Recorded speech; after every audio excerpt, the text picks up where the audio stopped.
On today's show, the Hawks enter the All-Star break with a really ugly loss in Charlotte. We'll touch on all of how it sort of unfolded, what it tells us about the future, and also how the Hawks stack up at the end of the quote-unquote first half of the season. And we'll get into all of that and more right now.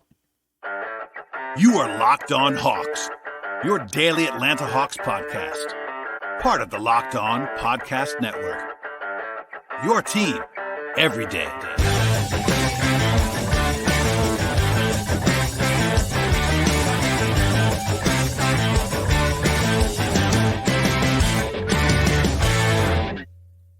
Hello, friends. Welcome to episode 1653 of the Locked On Hawks podcast. I am your host, Brad Rowland, coming to you on this Wednesday evening into Thursday here in mid-February.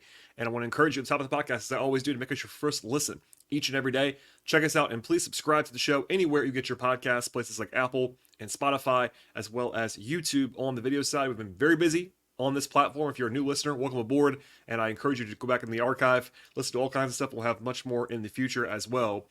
Unfortunately, though, if you are a Hawks fan, a pretty ugly result to end the quote-unquote first half of the season. Obviously, it's not really the first half. The Hawks have played about two-thirds of their games at this point, but the All-Star break is now here, and the Hawks close it with back-to-back losses, including a really, really ugly one tonight on this Wednesday. While Monday's game, they didn't play very well. Talked about that extensively on this podcast. It wasn't quite as calamitous as it was this evening.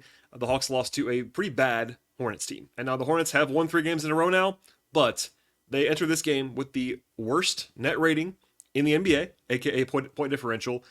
And this is probably the money stat of the entire night. The Hornets had not won a game by double digits this season. This was game 54 for Charlotte. They had 0 double-digit wins. And tonight they beat the Hawks by 23 points. So pretty ugly stuff there. The Hawks are now, by the way, 4-12 in the last 16 games in Charlotte. Kind of a house of horrors for the Hawks in a lot of ways. It's been a little bit better in recent years, but still, they went 0-2 this year in Charlotte. The Hornets have 12 wins, and 2 of them are against the Hawks. 13 wins, and 2 of them against the Hawks this year. And it wasn't awful at the outset. The Hawks actually led this game at the end of the first quarter, but they never led in the entire second half. They were in the game most of the way. They were down by actually 8 points with about 7 minutes to go, and then basically rolled over from there. It was all Hornets on the stretch, a 20-3 run by Charlotte to put the game fully away. The Hawks lost the second half, I should say, by 17 points, and it actually felt worse than that. It was really ugly. I don't want to sort of gloss over that. It was really gross in this game, and while I'm about to talk about the injury issues that the Hawks had in this game and the roster challenges they had, that is context. It's not an excuse. The Hawks played terribly in this game. I want to make sure that's very, very clear, because I'm definitely want to give you the entire picture, as I always do on the podcast, but I have to just get the point across here. Like, the Hawks, no roster challenges were responsible for what transpired in this game. The Hawks just played terribly on really both ends of the floor. It was the offense in the second half, it was defense in both halves, and in the end, a 23-point loss to the Charlotte Hornets, in which the Hawks scored 99 points. The Hawks recently had that streak snapped, where they scored 100 points in every game for a very long time. And again, Charlotte entered this game with the NBA's worst net rating and the NBA's worst defensive rating, and the Hawks couldn't score in the second half, and they couldn't stop them the entire game. So, to that context, both teams had some injury issues in this game. Charlotte, by the way, did not have LaMelo Ball or Mark Williams. So, where the Hawks had some stuff too, Charlotte didn't have 2 of their top 4 or 5 players in this game, including their face of the franchise guy in LaMelo, also their primary center in Mark Williams. And yes, the Hawks did not have either of their top 2 centers in this game. Clint Capella has been out for a while. Onyeka Okongwu missed this game as well. That left the Hawks with only 1 active center and 3 guys who are forward-sized. By the way, Okongwu, it was announced on Tuesday by the Hawks that he'll be reevaluated in 7 to 10 days after he was diagnosed with a big toe sprain after the game on Monday. So hopefully he is in line to return post-All-Star break. That's not a guarantee that he's able to play right out of the gate there.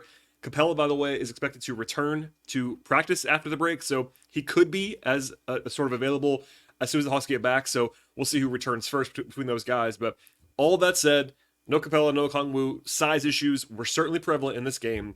The Hawks were favored, according to our friends at FanDuel Sportsbook, by 6.5 points.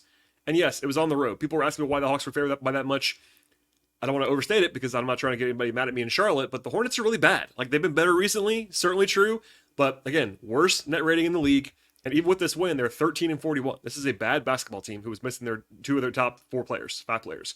So it's a bad loss. And as I sort of alluded to before, it was a two-way collapse. If you sort of break it up into first half offense, first half defense. There's 4 kind of halves in this game. The Hawks actually played reasonable basketball in one of those 4. The offense of the first half was reasonably solid. It wasn't great, it was reasonable. The offense of the second half was horrible, and the defense, really in the entire game, was quite poor. So there you go.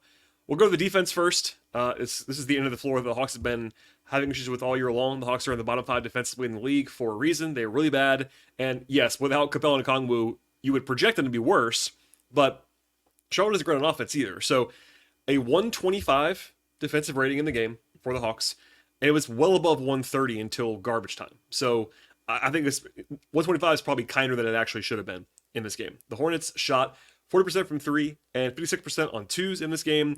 And honestly, the most generous thing I could say about the Hawks in this entire game is that they did have some really bad and unlucky shooting variants along the way. That does not explain the difference. Again, the Hawks played terribly in this game, but it would have been a little bit closer had the Hawks shot the ball better.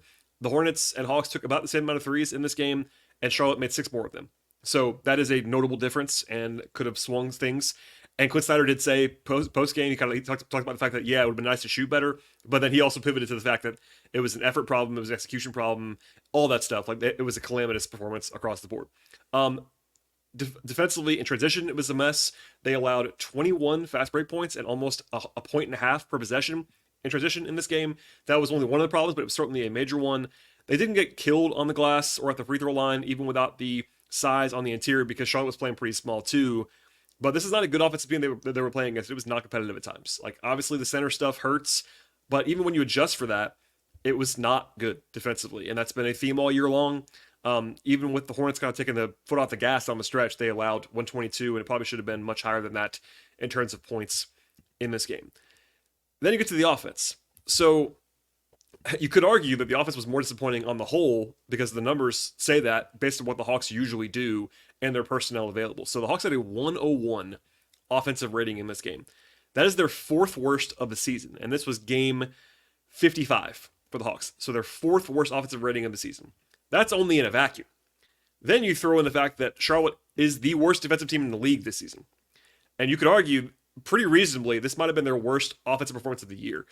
I'm not saying it definitely was, but it certainly was in the running for their worst offensive game of the season. In the second half, they had an 86 offensive rating. In the fourth quarter, they had a 73 offensive rating on the way to 19 fourth quarter points. They basically scored 3 points in the final 6-ish minutes until some meaningless free throws by Bruno Fernando at the very last minute of this game. And they shot the ball terribly. That's certainly part of the story here. 40% from the field in the game, 24% from 3 in the game. After halftime, they were 36% from the field and 4 of 22 from 3 with 11 turnovers. One more time, I'm going to say that just even slower. 36% from the field, 4 of 22 from 3, and 11 turnovers in the second half. That is horrific. And the fourth quarter, they were 6 of 20 from the floor, 1 of 12 from 3 with 6 giveaways. So that is really bad. It speaks for itself. And if you watch this game, I wish I could show you the highlights right now on this podcast, but it was really gross. They had 23 assists, 16 turnovers in the game. That's a terrible ratio. Didn't get to the line a ton, and they got absolutely nothing when it came to pushing the ball in transition in this game. So I noted before the Hornets did really well trying to push the ball and score in transition in this game. The Hawks scored 2 fast break points, so it's 21-2 in favor of Charlotte. And this may not mean anything to you unless you're an absolute sicko, but the Hawks had 7.2% frequency in transition in this game. And that's, just to make it very clear, is a 3rd percentile outcome. So 3rd percentile is obviously awful, and that was kind of indicating that the Hawks were not pushing the ball. They were not playing fast. They were playing lethargic. It was gross. The only bright spot offensively was that they were pretty good on the glass. And yeah, they got some good stuff from DeAndre Hunter and Jalen Johnson. The forwards were not the problem in this game. The Hawks only had 3 available forwards, as they have most of the year, in Jalen, Bay, and Hunter, and they were fine. Everybody else, not great. The forwards were okay.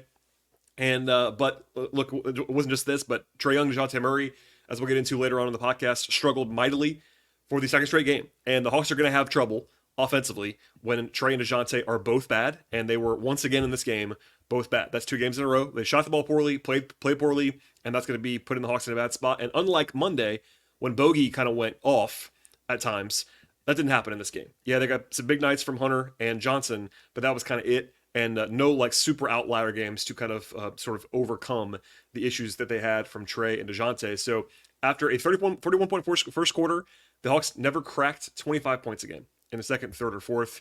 And for this team, they just cannot live that way. And I don't want to keep belaboring the point. We'll get into kind of more of the detail on the back and forth in a second.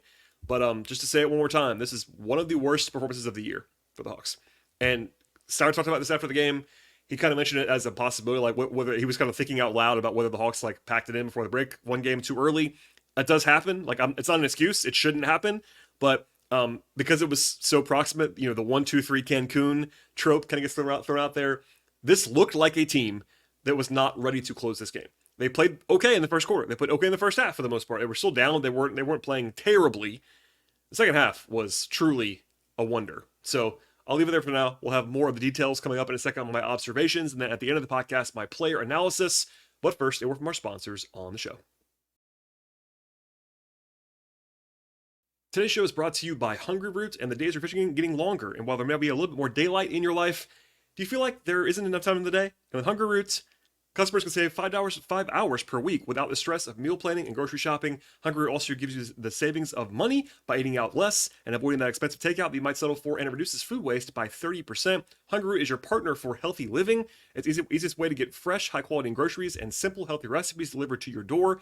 You can take a fun, short quiz, and they'll get to know your personal health goals, what you like to eat, the appliances you use, and much more. Then they'll build a personalized cart for you with all your needs in the grocery realm for the week and give you recipes that you're looking for to put those groceries to good use. They also have those recipes and groceries based on your personal tastes. Each order, though, is fully customizable. They have fresh produce and high-quality meats and seafood, pantry staples, healthy snacks, sweets, ready-to-eat meals, and much more. And everything from Hungry Root follows a simple standard. It has to taste good, be quick to make, and contain whole, trusted ingredients. You can save hours planning, shopping, and cooking, and Hungry Root delivers the food right to you that you will love. And right now, Hungry Root is offering Locked On Hawks listeners 40% off your first delivery and free veggies for life. HungryRoot.com/lockedon is the place to go to get 40% off your first delivery and get your free veggies. One more time, that is HungryRoot.com/lockedon. Don't forget to use that code and that link so they know we sent you to them. HungryRoot.com/lockedon. All right, to the actual game flow in this one, and obviously it wasn't pretty, so we'll kind of fly through it a little bit more than we might normally. It was kind of sloggy on both sides out of the gate in this one. Your team got it going. Jalen Johnson had the first mini hot streak. He actually had 3 of the first 4 buckets for the Hawks in this game, getting to the rim. And the one thing the Hawks did fairly well in the first half was get to the rim, especially Jalen. The lack of rim protection for Charlotte was kind of evident in this game, and the Hawks were doing a pretty good job sort of exposing that in the early going. But still, the Hornets had the first run of the night, a 13-2 run to go actually up by 11 points. Part of that was three-point shooting, which was happening first and really all night long in favor of Charlotte. Now, the rest of the first quarter, though, was the Hawks' best stretch of the game by a wide margin. A 19-6 run by Atlanta. They made their last 2 threes, including one by Hunter on the last possession of the first quarter, actually set up by a great pass by Trey Young that was swung by Bogey to Hunter for the jumper. And the Hawks were up at the end of the first quarter after not playing very well. And I was like, all right, they sort of dodged the bullet. They'll probably wake up from here, not that they're winning. That didn't happen, spoiler alert. Rotationally, 8 guys played for the Hawks in the competitive portion of the game. They did bring in Krejci and Bufkin in the very, very end in garbage time, but it's an 8-man rotation. I didn't love that. We'll talk about it more probably later on as well, but just because I don't do that now, I made it a point to say on Twitter today, I've said it before, I don't yell and scream about it. I don't think it's like the crazy thing that's ever happened. But I personally would have made it a point to play Kobe Bufkin on Monday and on Wednesday after the way he played in the game on Saturday against Houston. Now, I'm not saying he was the greatest player of all time in that game, but defensively he helped them. And just to give him some confidence, they're obviously playing for this year on some level, but given they're 24-31 right now, it would have been a nice thing for me to have Kobe Bufkin play in this game, especially, that when they have 10 guys available, only 8 of them played. And this is not like an indictment of Garrison Matthews. I think Hawks fans were mad about Garrison Matthews playing over Kobe Bufkin. I get that. Garrison's not a great player, but by the way, the Hawks were +5 in Garrison's minutes in this game. Not that it was on him, but I think it's just possible for the Hawks to carve out some time for Kobe Bufkin in every game, especially when he's up. It's one thing, it's actually easier for me to understand if Kobe is in the G League, for him not to play, which I think is probably the opposite for some Hawks fans that just don't want him to be in the G League at all. If he's playing 35 minutes a night in the G League, I get that because that's actually good for his development. Him being on the bench with the Hawks the last 4 days, he's been with the team since Saturday, and not playing, I don't quite understand. So anyway, I'll stop with that for now. It was Hunter, Bogey, and Garrison off the bench. They did kind of have a little bit more forward depth, which allowed them to kind of play Jalen along with either Hunter or Bay or both. But still, without their primary centers in this game, it was some challenges along the way rotationally. In the second quarter, I guess, again, the Hawks were up. It was basically a free ride of the whim for Jalen at times, which is nice, but the Hawks gave up an 8-0 run to the Hornets early in the second quarter, and 8 points came on 3 possessions to kind of give the lead back. I will say, if there was one kind of historic thing in this game we should at least mention, Trey Young snapped that run by making a 3, and that 3 actually broke the Hawks franchise record for career three-pointers. Now, Trey Young is 25 years old.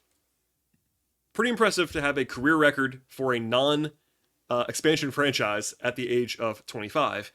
Of course, you have to acknowledge that the game has changed a lot. So three-point field goals were not like in vogue as much or even close to as much earlier. So like guys like Joe Johnson might have been taking more of them in the modern age, and even before that, of course. But Luka Blaylock had the record before.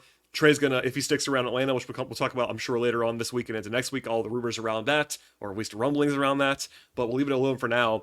I'll just say that, like, while Trey wasn't very good in this game, having the franchise record for three-pointers in a career at 25 is not a small thing. Anyway, Hawks were down by 6 at halftime. It wasn't like a calamity at all. Defensively, it was not good at all. But they got a little bit loose. Did Brandon Miller and Trey Mann, who were really good in this game for Charlotte. But just a lot of breakdowns, execution problems before you get to the rim protection stuff. And they had a well over 130 defensive rating in the first half. The offense was pretty good, at least decent enough to be within 6. Now, after halftime, I gave you the numbers earlier, but I'll just kind of fly through this a little bit. It was a 9-2 run by the Hornets out of the gate in the second quarter. The Hawks opened the second quarter with 1 of 9 shooting and 2 points in about 4.5 minutes. That set the tone for the rest of the half. They got the lead. They got the lead down to like 6 or 7 at different points, and then the Hornets broke it open with a 9-0 run to go up by 16 points. They got smoked overall in the third quarter, 35-25. Trey had his worst quarter of the night. He was awful. He was 0-5 from the floor with 3 turnovers. He was not alone by any means, but he was notably bad by his standards in that third quarter, and no one was good, to be honest. And it wasn't over, I will say. The Hawks were down 17 with 10 minutes to go. They actually had their nice run at that point in time. They got a 7-0 run to get back in touch. They got, I think, 6 stops in a row at one point in the fourth quarter. And here's the money number. The Hawks were down 8 with 6:40 to go. Now, they'd already done a lot of work to get to 8. So, like, it's harder when you're down 17 to get it to 8 and then keep going on the run. I will give them a little bit of clarity on that because, you have to use a lot of energy to make a run to cut into the lead. But so they're in the game. They're down 8 points with 6.5 minutes to go. We've seen in the NBA that lead can go in a second. They were right back in the game. I'm like, all right, they're alive. And then it was truly awful from that point forward. I don't know if their legs gave out or what happened or variance. Any of that stuff could have been in play. But from being down 8 points with 7 minutes to go, they gave up a 20-3 run until garbage time free throws by Bruno Fernando. So it was 20-5 overall, but honestly, those 2 points at the end mean absolutely nothing. It was a 20-3 run over about 6 full minutes. They scored 3 points in 6 minutes, and they were trying for most of that time. They pulled everybody with like 2 minutes to go. So if you want to be generous, you could say 4.5 minutes, but 3 points, 4.5 minutes is bad enough. The stretch that kind of put the game away in my mind was right after it got to 8. They collapsed defensively, allowed penetration, kick out, open 3 that was made. Then they missed a corner 3, was actually a decent look, and then they gave up a layup on the floor and went from 8 to 13. And again, it's not over there, but it kept being over and over and over again. And the numbers, I'll just read them one more time to you. In the second half, the Hawks had, I can't believe I'm saying this, against Charlotte's defense, this is so bad, an 86 offensive rating and a 73 offensive rating in the fourth quarter. And if you're not big into more advanced stats, the Hawks scored 44 points in the second half and 19 points in the fourth quarter against the league's worst defensive team. Tough scene. All right, I'll leave it there for now on the game flow. We'll touch on the player evaluation stuff at the end of the podcast, and there is a lot to get to. Also, not that much to get to on this podcast, but for now, we'll leave it there, and we'll get to the rest of the show. But first, a word from our sponsors on the podcast. Today's show is brought to you by eBay Motors, and passion, drive, and patience are what bring home the winning trophy, and it's also what keeps your ride or die alive. With eBay Motors, they have everything that you're looking for to maintain your vehicle and level it up to peak performance. They have superchargers and roof racks and LED headlights and exhaust kits and much more. Whether in a speed or power or style, eBay Motors has you covered across the board. They have over 122 million parts for your number one ride or die, and you'll always find exactly what you're looking for at eBay Motors. And with eBay Guaranteed Fit, your ride is perfect, and your part is guaranteed to fit your ride every time, each and every time. The first time, all of that, or your money is coming back to you, because with eBay Motors, you're burning rubber, and crucially, you're not burning cash. With all the parts that you need, the prices that you're looking for, it's easy to turn your car into the MVP and bring home that win that you're looking for as well. Keep your ride or die alive right now at ebaymotors.com. One more time, the place to go is ebaymotors.com. eBay Guaranteed Fit is available only to U.S. customers. Eligible items only. Exclusions apply. All right, and to the player-by-player breakdowns. Buffkin and Krejci got it for the last 2 minutes. I will say, Vic Krejci was called up yesterday. This is actually his first NBA stint of the whole season. So I'm not sure what to make of that, but there you go. He came up on Tuesday, played garbage time. Nothing else. He is back on the floor. Buffkin looked fine in his minutes, but it was 2 minutes garbage time. There you go. Garrison Matthews played 16 minutes, +5, best on the team, which is kind of funny. 0-3 from the floor, 0-3 from 3, had a steal. I don't think Garrison was bad. It would be helpful if he took more shots than 3 shots in 16 minutes, and also if he made any shots. But, the plus-minus is too kind to him here, but also I don't think he was, notably bad in this game. Again, I would have liked to see Buffkin play, but it could have been in addition to Garrison. There's no point, I'm sorry, there's no problem in playing 9 guys, but Quinn seems to like to play 8 most of the time, and there you go. Bogey, 12 points in 29 minutes. He had 2 threes. He had 5 turnovers, 4 assists, 5 rebounds.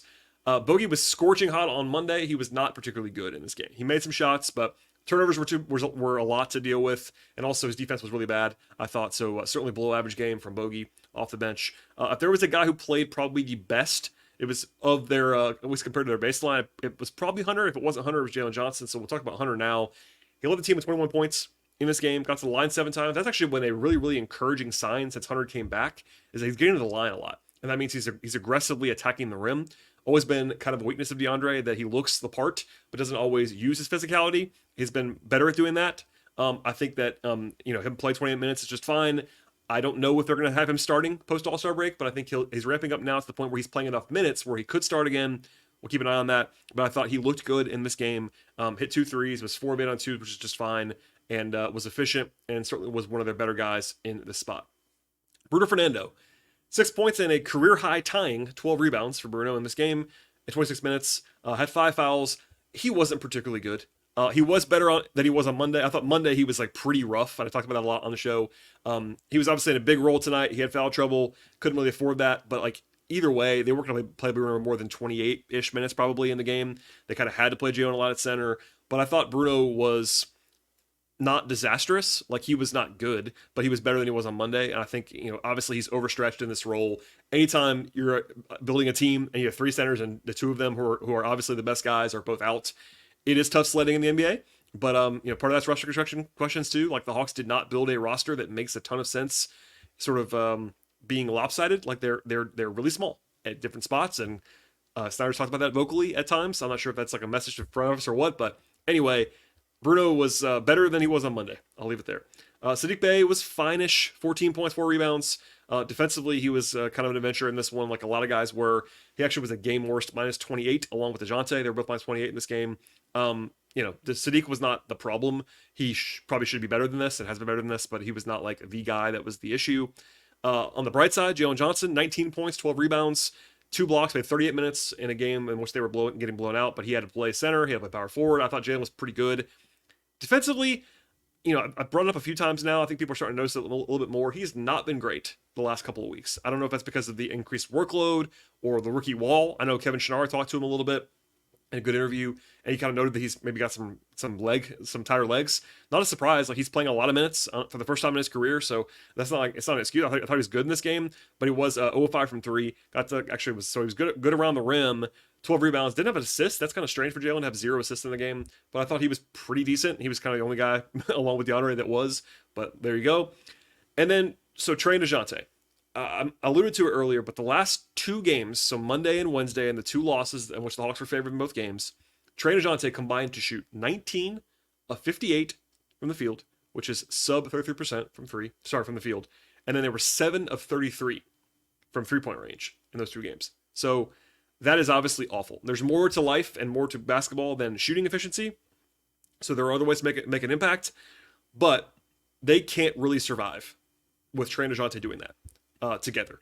And tonight they were combined 9 of 27 from the floor and 3-15 from three. So it was basically like the volume was a little bit lower tonight than it was on Monday combined, but they were both equally, not good again shooting the basketball. I thought DeJounte was really bad in this game, like notably awful throughout. Again, when I say that, I'm adjusting for his baseline, and his baseline's a really good player. So like his baseline and Garrett Matthews' baseline are not the same.